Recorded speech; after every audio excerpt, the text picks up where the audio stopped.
Yeah. Not, yeah. Not all of us. Get you out of that comfort zone. Okay, we'll go ahead and call our meeting to order. Welcome, everybody who's here. Welcome to the members who are here this morning and to the audience members. We'll call the meeting to order. Good morning. Good morning. So does everybody approve the agenda? Any changes to the agenda? Move to approve. Okay. All in favor? Aye. All right. All opposed? Any opposed? Okay, good. This morning, I'm really excited. We have Dr. Liz Norton, who's the Assistant Superintendent of Strategy, and she's going to go over our annual plan and quarterly report. I know the board members did hear this the past month, but I'm really excited that we have this. We've got this data now that's really focused around our 4 priorities. And I love that our superintendent has these 4 priorities, which we'll go over. And the staff is doing a tremendous job just focusing on these, creating these action items, and being real intentional. So welcome, Dr. Liz Norton. Thank you. The first thing I want to do is just talk through briefly how the quarterly plan is laid out and sort of the intentions behind it. So what we did was we took the annual plan and the metrics there and thought about which metrics would be most critical to look at different points in time in the year and when we would need to report out on them based on when the data rolls in on our calendar. So the report is laid out around the 4 priorities, so you'll notice that each one of those 4 priorities is represented. It starts with sort of a narrative around what the work is looking like in the field, a little story around how that's playing out, what you might see if you went into a school or a classroom, and then the data for that priority is on the corresponding page. So you'll notice the very first page, we have just some general updates around some of the work that's been happening at this point in the school year. We've opened Mill Creek. We just had the launch of the Bright Steps initiative with the United Way. And then our HR team has been working to revise our principal recruitment process, as well as has started an early hiring process for teachers. So trying to work to make sure that we're prepared to fill vacancies moving into the next school year. The next section you'll see is our excellence in foundational skills. So for foundational skills for us, that is both early literacy, so really thinking about how we're improving the outcomes for specifically getting to that 3rd grade mark, and then also our middle grades math into Algebra 1. So we know that that mark of 3rd grade reading as well as that Algebra 1 are really precursors to success for students, so that's the focus when we think about foundational skills. So you'll see there both data for reading and data for math represented. With our 3rd grade reading, you see the Ames Web data. So Ames Web is our skills screener, our universal screener that's required by state law. We do give that screener 3 times a year. So the data you see represented here is our fall data. In the next report, you'll have the winter data, which was given as this report was being printed. And then we also have spring data for Ames Web, which will come out in the final annual report. We also have there our Master Review Predictive Assessment. So you can see in that our 3rd grade ELA, our 3-5 ELA, as well as our 6-8 math and our Algebra 1. That assessment we have given twice this year, so once in the fall and then once again in the spring. We actually just got data back from that, so again, that will be in the next report. But as you can see there, we're trending about the same that we have in previous years when it comes to overall assessment and proficiency. So what that MVP assessment does is it's a predictor assessment, so it's based around standards, which is different than the universal screener, which is based around discrete skills. And it really gives us a window into what we might anticipate in terms of TCAP proficiency. And then you can see at the bottom also our TCAP proficiency from the previous years. You'll notice on these graphs that the years are in school years. So you have school year 21, school year 22, school year 23. There are some data sets in here that you will notice you do not have school year 23 data for. That would be because that data is produced annually and we just don't have it yet. But thought it would be important in this report to highlight some of the data from previous years, which you'll notice, I think, on the next page or the next one. So the next section is great educators in every school. This one is about ensuring we have both high-quality teachers and leaders. You'll notice we have our teacher demographic data. There has been a request from the Board of Ed to include population data as a comparison for this data point, so you'll see that in the next report, as well as some of our teacher pipeline data. So some of the things that we're doing to try and increase recruitment and retention with teachers include our Grow Your Own initiative and the job embedded practitioners. So you'll see the numbers represented there in terms of how those programs have been growing over time.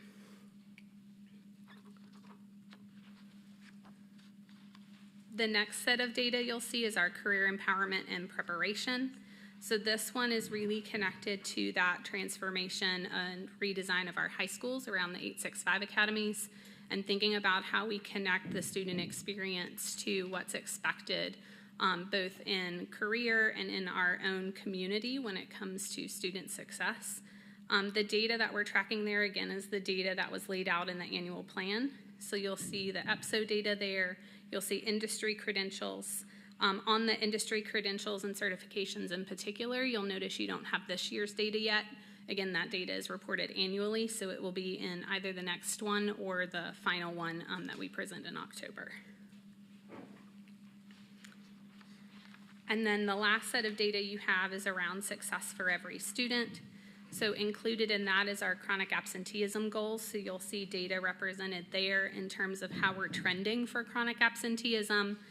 It's important to note in that SY23 data that is the data at the point in time that it was pulled. So when you think about chronic absenteeism, you're looking at the total number of days that have been available for a student to attend, and how are they tracking in terms of absenteeism related to those numbers of days. So that number could shift slightly, 5% up, 5% down generally, in terms of trend toward the final number. With that, any questions? We have the full team here if you have questions about that data or questions about the work in particular.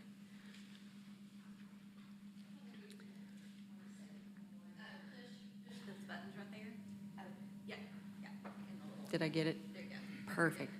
Thank you all so much. You all do an incredible job. Having two students gone through the public school system, I'm always so grateful for the work that all of our teachers and administrators do in our schools. I'm actually going to miss my kids being in public schools. I have a senior graduating, and then we're empty nesters. But just regarding this report, just a couple of questions. If it's at all, you hit on one. I was going to ask if we could also include the student demographic data as a comparison. Yes. Mm-hmm. And then also, would it be possible, I don't know how difficult it would be, to include financial investment per student per school?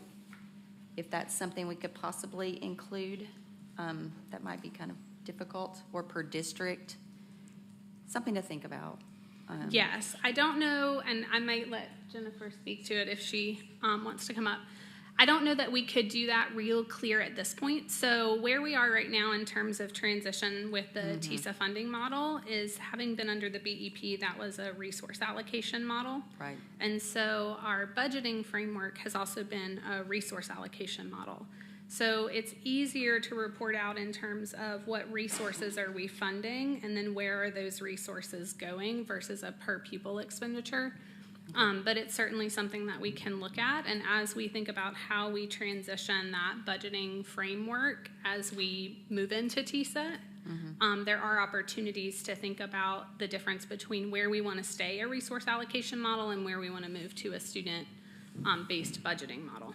Perfect. Thank you for that. Then also, would it be, I know there's been several conversations about post-secondary education and training readiness of our students. Is that something we could also include, just to kind of keep us updated on that? Because I know we've kind of hit some goals collectively with different agencies, but maybe that's something we could also include and monitor. Yes, we're actually working with Hanover Research right now to solidify our logic model for the 865 academies and what leading indicator data we can track towards particularly post-secondary And Shannon's also doing some work with the Tennessee Achieves group to think about data sharing agreements with post-secondary, and how we might look at both perseverance as well as enrollment rates. So as we get those systems established, that's certainly data that could be included in future reports. Sure. And you mentioned too that we're trending similarly to previous years. One of my questions, just as a parent, having a freshman college student coming out of Knox County, especially during the times of COVID, he was a high flyer, an honor student, but he really found he was struggling in math on the college level. And so I guess my question is, logically, I was trying to identify, where were those foundational skills deficient in his experience in the public school system. And of course, I went to, COVID, he was online. There wasn't that direct interaction with teachers and instruction. But if we're trending as in previous years, is that something that we maybe should look a little bit closer to? Because I'll have to be really honest. I was very alarmed at the proficiency rate on the Algebra 1 graph, because that's I have a personal experience with that. I have a student who took Algebra 1 in high school online during COVID, and he was really questioning his abilities in college and just trying to kind of work backwards. How can we enhance that experience for other students and help them, not question their capabilities? Yep. Algebra 1's actually an interesting one. That data tracks pretty similarly to the rest of the state in terms of the achievement for students in Algebra 1. I think there are high hopes for new Algebra 1 curriculum. So we are in a math adoption year, and so looking at getting new instructional materials, and certainly as a state and as a nation, the move towards thinking about the role of instructional materials in terms of the student experience and helping them meet standards has definitely been elevated in the past several years. So we have adopted and we are purchasing new materials for Algebra 1. So I think that there is a good amount of hope we can have that those materials will help with some of that. There's also just a very high level of rigor for that Algebra 1. And so that assessment in particular seems to be more difficult than other EOC assessments, in addition to just the content being pretty meaty in terms of what students have to accomplish in the course of a year. So there's certainly also the other things that we're doing, like tutoring, that can potentially play into making students more successful in that Algebra 1 space. But it's definitely something to keep an eye on. It's definitely something where we're trying to figure out what are the root causes for why students aren't meeting proficiency in Algebra 1. And that's certainly not a Knox County only problem, but a statewide issue. Well, and if it's helpful to talk to some of those college freshmen and their experience, I'm happy to help coordinate that. I love hearing from students and their experience and how the data kind of aligns with their actual experiences. So thank you so much for answering my questions. I greatly appreciate that. Thank you. Reverend Butler. Thank you. Butler, it's laid back. Okay. I just want to make sure I'm... Yes, thank you so much. I echo appreciation for the work that is done. Two questions, or two areas of questions. One is, this is from the district perspective, but we do have some low-performing schools on the state list. Is it data specific for them, and it may not be ready to come out yet, but will we have some data-specific things for them? We do have the capability to look at this data down to the school level. So certainly, if that's a request of the board, we can put together some reports around how the individual schools compare to the district, and in particular, which schools you might want highlighted in this report in the future. I just think it's important when you have a deficiency identified by the state that we put attention on that to make sure that we're doing the things we need to do to correct it. If you keep on doing what you've been doing, you'll keep on getting what you've been getting, type of concept. So yes, I'd like to see that. Excuse me. And then on the last page, we did see what I call gap information at the bottom. And the thought process that when we look at this across the board, it's affecting all of our students. But there's a group of students that are maybe the data is reporting that they're doing less or not doing as well. So the question is, what are we doing to address that? And one of the things I think about is that a number of students who are in the Black, Hispanic, Native American, economic disadvantaged group, particularly, start off school behind, start off kindergarten not at grade level. So I think that as a system, we may need to look at how do we prepare them. Although right now we're K through 12, we do have some pre-K opportunities, but we may need to think that, and this may be a broader discussion than just for this committee, but we may think about, and just let me give a little history. When I went to school, we didn't have pre-K. We had K. We didn't have K. We had first grade. And so someone said, well, first grade is not enough. We need to start with kindergarten. Now we're at a point where we understand kindergarten is not enough. We may need to invest dollars into pre-K, because if we continue to have kids coming into K behind, then logic is that unless we do something extremely aggressive, they're going to come to third grade and still be behind. So that's the concern I have. Are we doing things to change the root cause versus just treating symptoms? Yep, I'll share a little bit, and then I'll see if Jason wants to come and add to that in terms of what his team is doing. I think the first layer of approach to that is really making sure that we're providing high-quality grade-level content across all grades in terms of a high-quality Tier 1 experience. And so the team's been working really hard this year to help with the continued rollout and implementation of high-quality instructional materials and literacy. I'm really making sure that all of our early literacy teachers are attending that state training around the science of reading, and really starting to help think about how we support our principals and leaders in knowing what to look for to ensure that we're setting really the floor for what all students should be experiencing in their Tier 1 classroom experiences.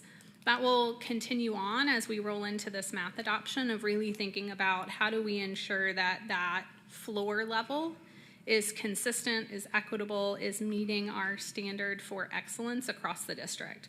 And so a lot of work has been going into how do we standardize that, how do we ensure quality, and how do we support our teachers, our staff, and our leaders to make sure that that quality exists across the board. So that's the first layer.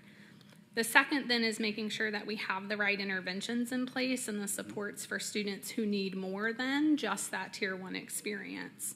So really been focusing also on thinking about our RTI, what interventions we offer. I know Jason's team has been working on procuring additional interventions so that we can have the right interventions to meet student needs, and then making sure that all students are getting access to quality interventions based on the needs that they have for them as individuals, right?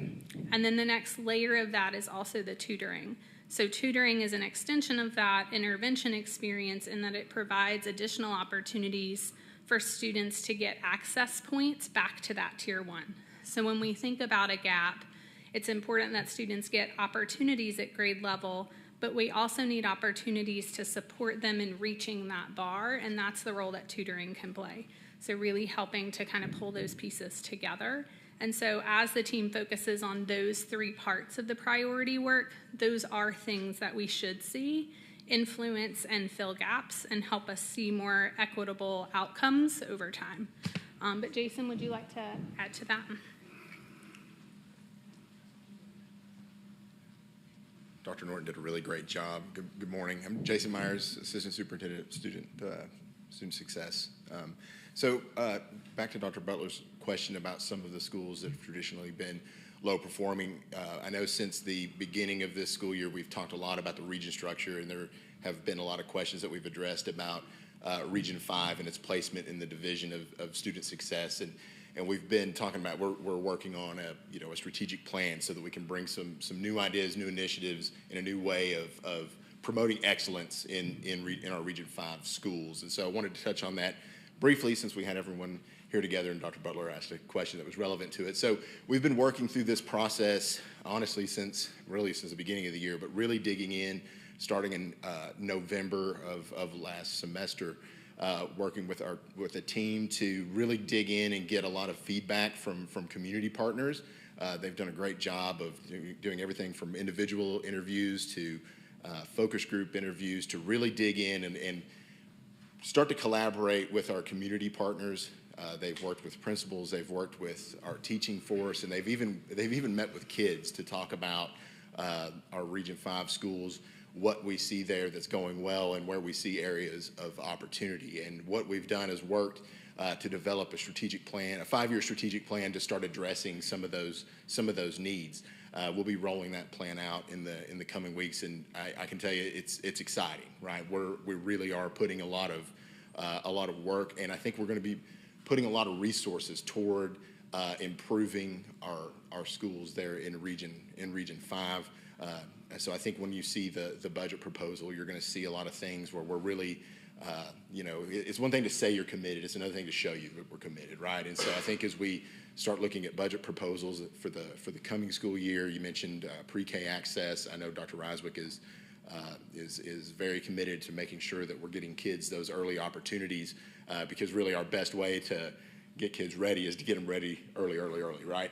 And so I think you'll see that in our budget proposals, which will be forthcoming. So just a brief update on where we're at with Region 5. The plan will be coming out in the coming weeks, and I think it's going to be a really great opportunity for kids and a great opportunity for our staff to engage in some really important work. When that plan comes out, is that a meeting, or would it be presented at your school board meeting, or is that a special community meeting that will happen to discuss those results?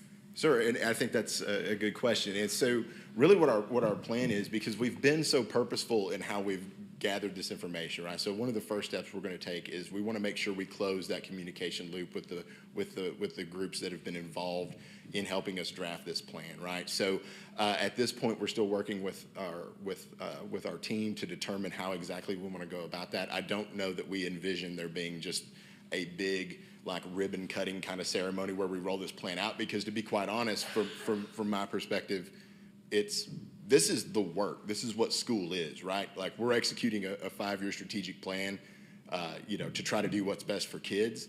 To me, the big event is after year 1 and we've shown some growth, right? Like, a plan is just a plan until we actually make something happen, right?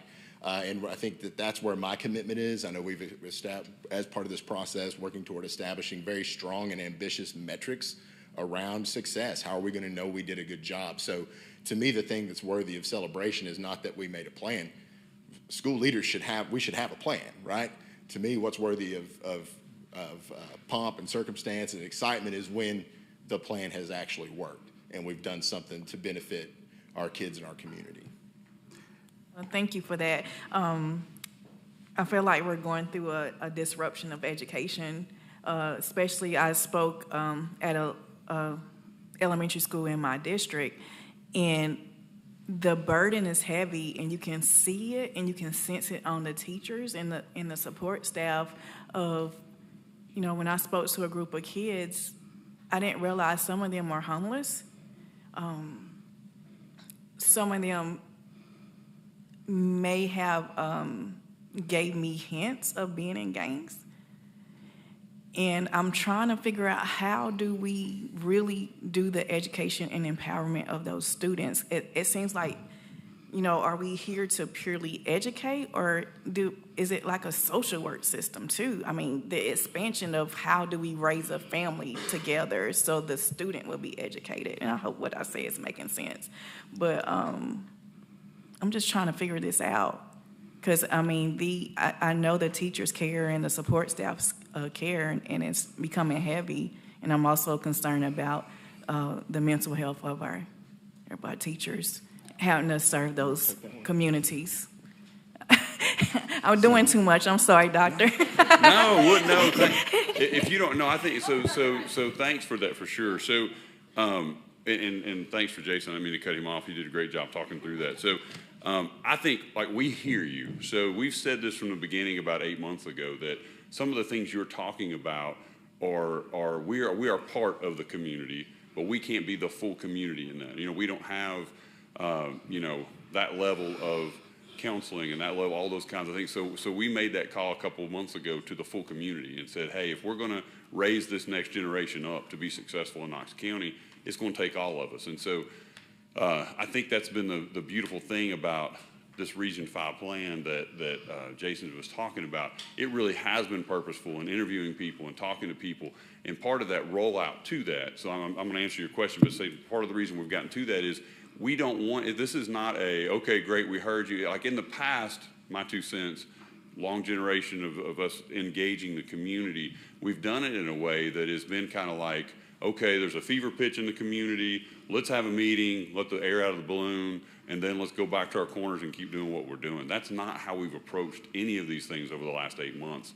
Even our community engagement strategies, where we've had regional teacher teams, where we've had regional family teams, they've been working groups this year, and in June they're going to come present to the board what each of those regions, what their work was this year. So we've done the same thing. I have a group that is student accelerated learning group, and that's been about 40 just really dedicated community people from all across the district who have broken into 4 working groups, and they're working on plans that they want to continue into the fall to bring. And so we've engaged differently. And to Jason's point, we want to avoid just like an event, a ribbon cutting. Okay, guys, here's the answer, and everybody goes, all right, we took care of that. Now we have something on paper, but we don't move. So we're saying everything is a 3 to 5 year process for us that is well thought out and then fluid as we continue to work with folks. So on that Region 5, I'll add this to what Jason said, on that Region 5 rollout, we've embraced the community and we've asked the community to be part of this. We don't want to stand up and talk back to the community.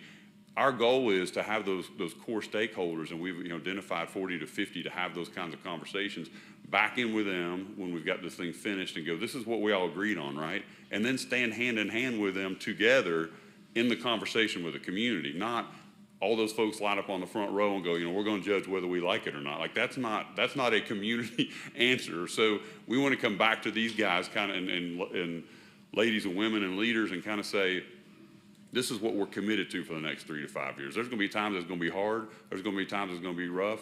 I had a conversation with Paul Hancock yesterday when we met in our regular meeting, and I said, you do understand, to your point about changing landscape education, that's not what you're referring to. There are other things changing on the landscape education. For us to be ready to compete, we're not afraid to compete. For us to be ready to compete, there's going to be some cheese moved in some schools to get those programs up to what we need to get done rapidly so we can compete with charters. Now it sounds like, voucher and ESAs and all those kinds of things. We're not afraid of the competition, but we can't, to your point, Reverend Butler, we can't continue to do what we've been doing or we'll get the same results. So I told her, be ready, because there will be some people who call you and go, this is moving fast, and it's true. It is going to be, because we have to for the kids. We're not doing it because we just want to do it. So, but we need to make sure, and that's why we've tried to take time in the last couple of months to reach to that next layer of community people so that they're informed, they're on board, and when times do get tough, again, we join hands and go, we're doing this for kids, and we think these are the right things to do. We won't get it all right either, and we know that. That's why, to Mr. Myers' point, we don't want to do this kind of ribbon cutting, boom, 400 people in the meeting, and could you sign off, and what am I signing? Okay, I'll do that if you sign this for me. Like, that's how it happens sometimes. That's not what we want to do. We want to get back into the communities where we probably will do multiple, we're still working through this, we'll probably do multiple meetings in communities that are in Region 5 so that transportation is not a barrier to come to the meetings and hear the plan and do those sorts of things. And then really share, guys, this is where we are right now. This is what we believe the ultimate goal for year 5 is. This is why this matters, and talking through those things. That, to me, is real engagement of the community and real commitment moving forward. And I think that's the same way, back to your original question, that we address some of these social issues that are coming up. We want to be at the table as part of the community with the churches and with the government and with the businesses, but we aren't the full answer for that. So there will be times we ask. And I think our issue in the past has been we've figured out our own solutions on our own. We've kind of been shut off to things. And I think we're seeing that with things like our 865. Overwhelming support from the business community of people wanting to be part of that.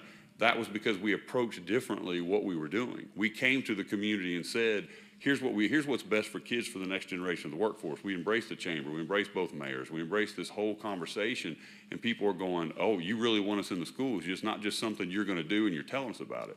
And so that's our whole plan with Region 5. You're going to see things coming up with a special education deep dive we're doing. We've got all of these things have multiple steps that we'll be rolling out, and we'll continue to talk to the public about it. It's just, again, our administration has been in for 8 months and building all those things to get those systems right, so we make sure when we talk about them, we're not just tickling people's ears, but we're actually delivering on what we said we're going to do, and there's an actual plan to get that done. So, I would say, yes, you're right.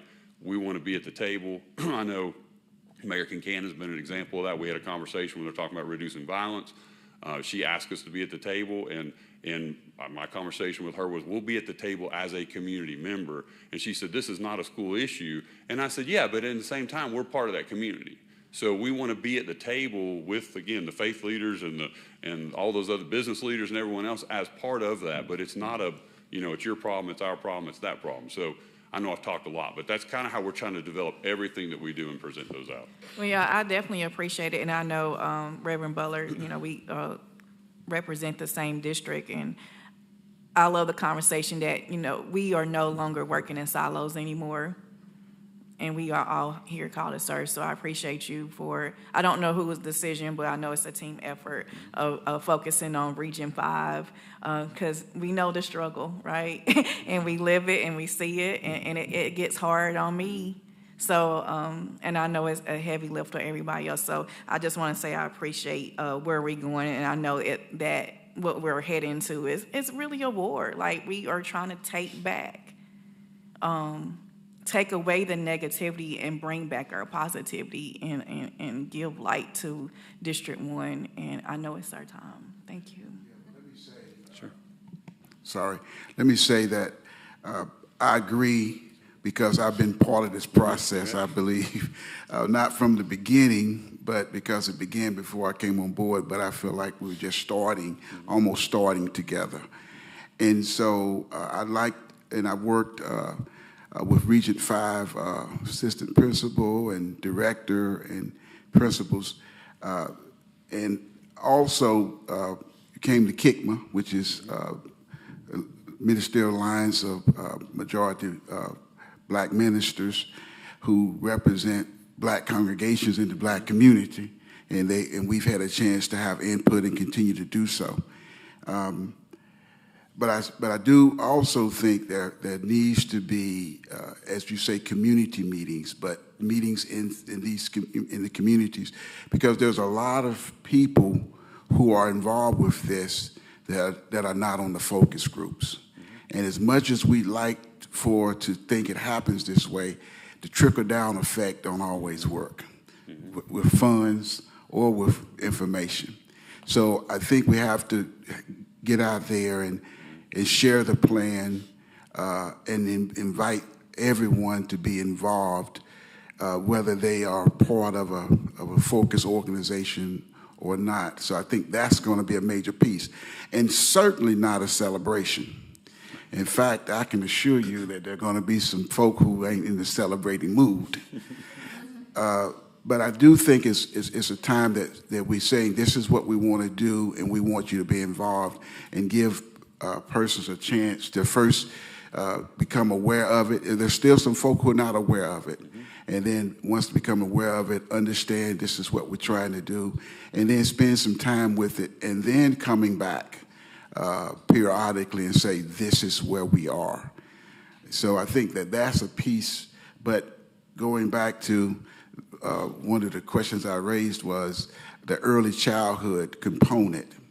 I really believe if we don't start earlier, and I'm not going to get muddled down in the third grade retention law, but if we don't get started earlier, when between, this is what I'm understanding, and there's folk who know more about it than I do here, but there's certain things that you get between age from birth to 5.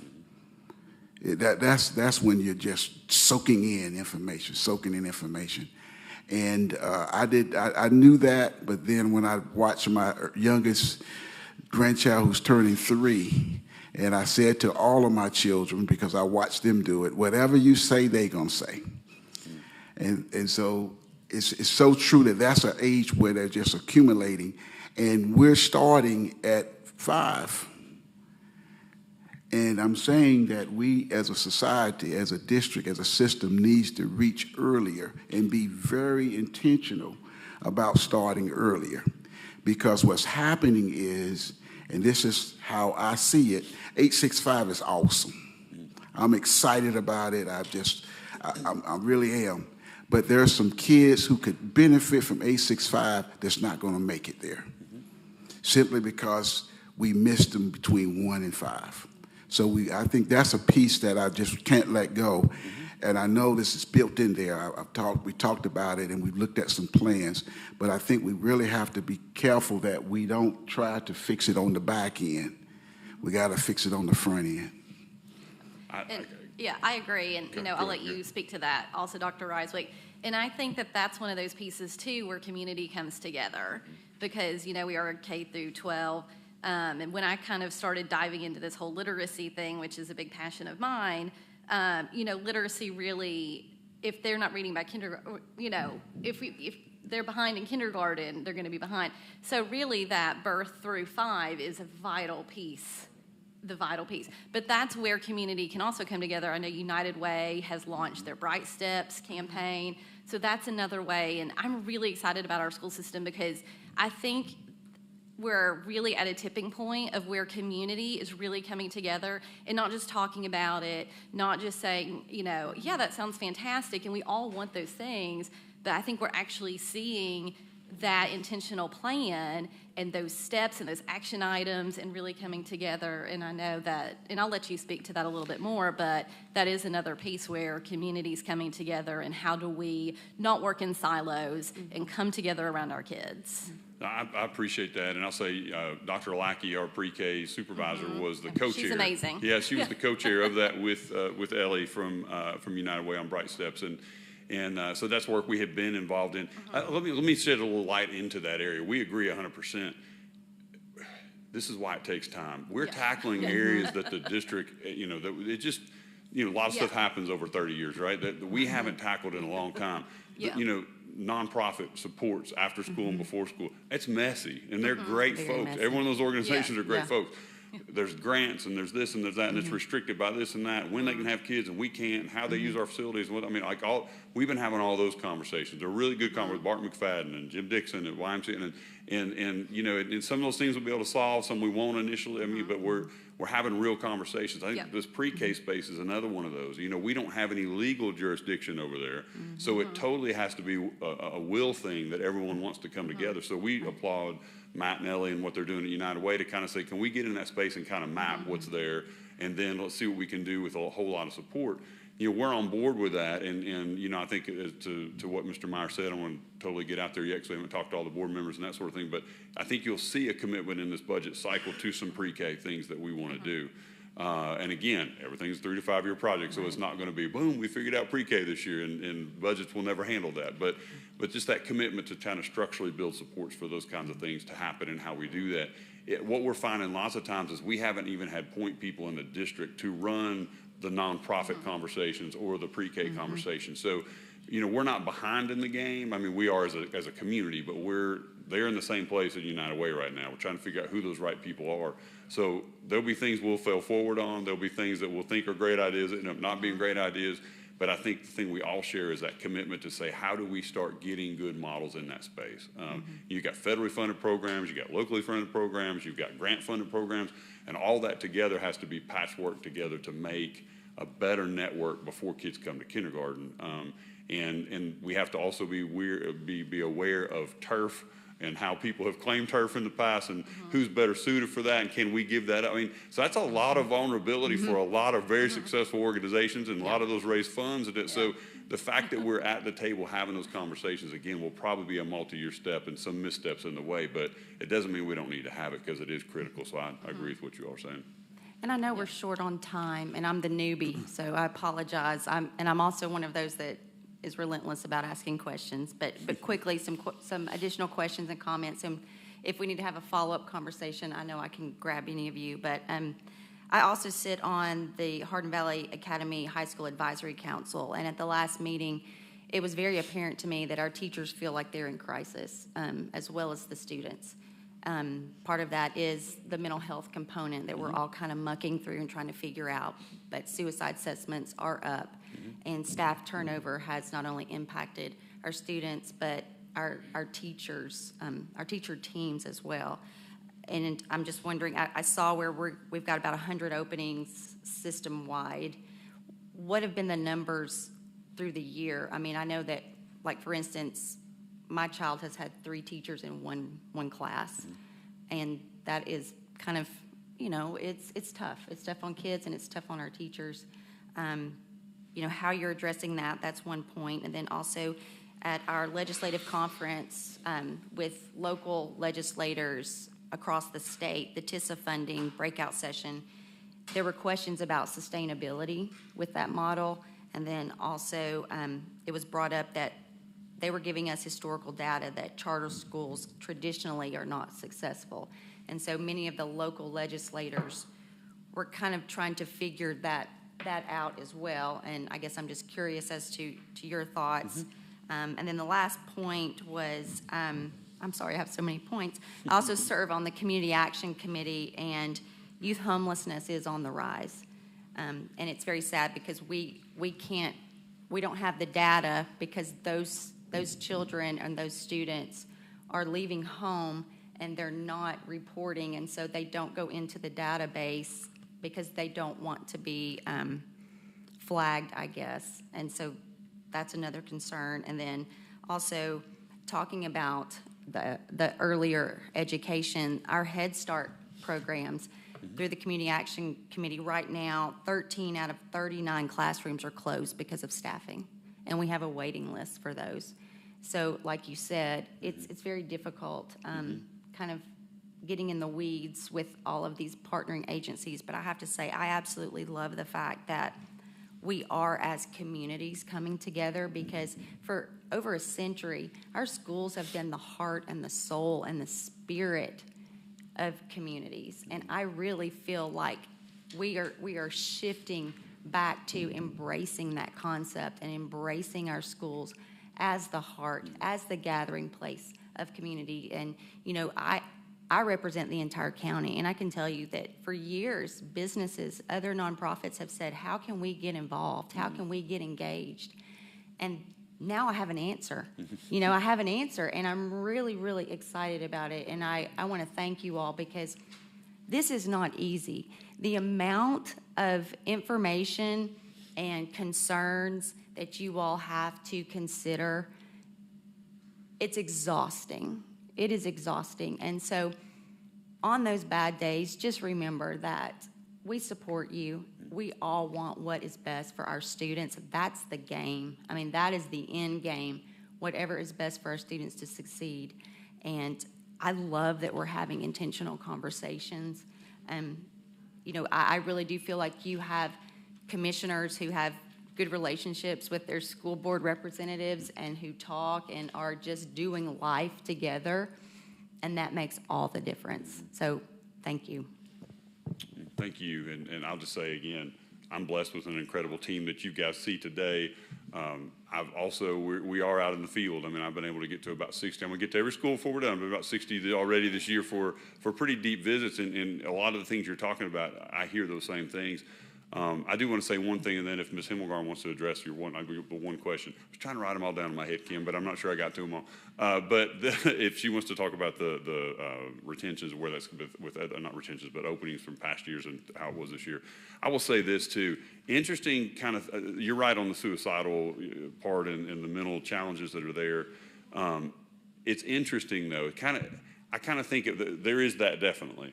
There's also this thing of, you know, we all grew up saying there wasn't anybody with a peanut butter allergy that we knew, and now there's a lot of people, right? And I think what happens is medicine got better. Medicine figured out, you know, where a kid might have had upset stomach or this or that. Oh, that was a peanut allergy. We didn't know it, right? And then you build systems to take care of that. I would say kudos to Jason's team, Janice Cook and her team. You know, we've built over a short amount of time, I think 4 years ago, we didn't have a Janice and a school culture team, you know.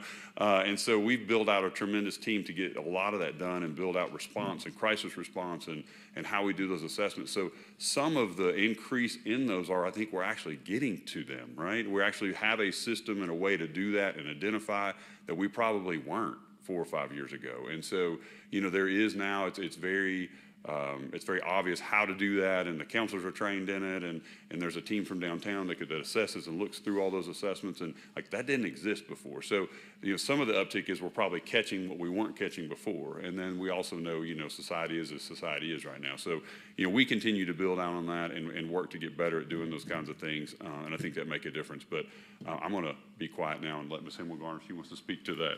Thank you all. Yes, our vacancies, specifically where they are, I'll answer the specific question first and then give you a little detail. So where we are with vacancies right now compared to last year is about the same, because at this point we've opened all of our vacancies for next year. So if you go on our website, look at a list of vacancies, not all of those are vacancies in the classroom right now, because we've posted all the known vacancies for next year as a result of retirements or resignations. So that's the number in the book that's a little under 200 for next year, but there are more than 200 on our site right now. To fill those vacancies, our talent acquisition department is implementing a lot of new strategy, doing some tried and true, but implementing a lot of new strategies this year as well that we're really excited about. They are, one, making candidates more accessible to our principals. So our candidates are getting lists, our principals are getting lists of candidates that have applied to the district, not just their specific postings. So without that extra step, they wouldn't necessarily see all those candidates. Our talent acquisition department is doing early interviews, so candidates that have expressed an interest in Knox County schools before these positions for next year even posted, doing early screenings, recording those interviews using the same rubric, making those candidate lists, and recorded interviews available to our principals. And our principals had an opportunity to early hire all of those pre-screened candidates for next year as well. So yes, we recognize that there are new strategies needed because we do still have vacancies. Of course, the goal is to start the school year with 0 vacancies because 1 vacancy doesn't sound like a lot, but we recognize that that's 1 whole classroom full of students without a teacher. So our talent team is very aware of that and is implementing some very new and exciting things.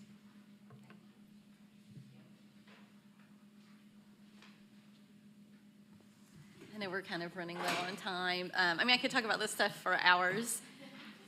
I love this committee because it really does bring together the 2 boards and, you know, really highlights education and what is going on because, you know, our schools are such a bedrock of our community, and I just want to thank Dr. Reiswick and his team for all you guys do. I think you guys are incredible and, you know, are really taking our schools to the next level and being intentional with, you know, our regions and the priorities. So thank you so much for everything y'all do. I think the only other thing we have on the agenda, does anybody else have any other business they want to discuss? Okay, I know our next meeting is, and I think it's our last meeting actually, is going to be May 19th. And so I am working on some topics for that, which I'm pretty excited about. And does anybody else have anything else they want to add or questions? Like with the Knox County is doing with AI, the future of AI, and the ethics of using ChatGPT in the schools, and I would love to know how that's integrated. Okay. All righty. Anything else? All right. Well, with that, we are adjourned. Ooh, let me use this little gavel. Have a good weekend, guys.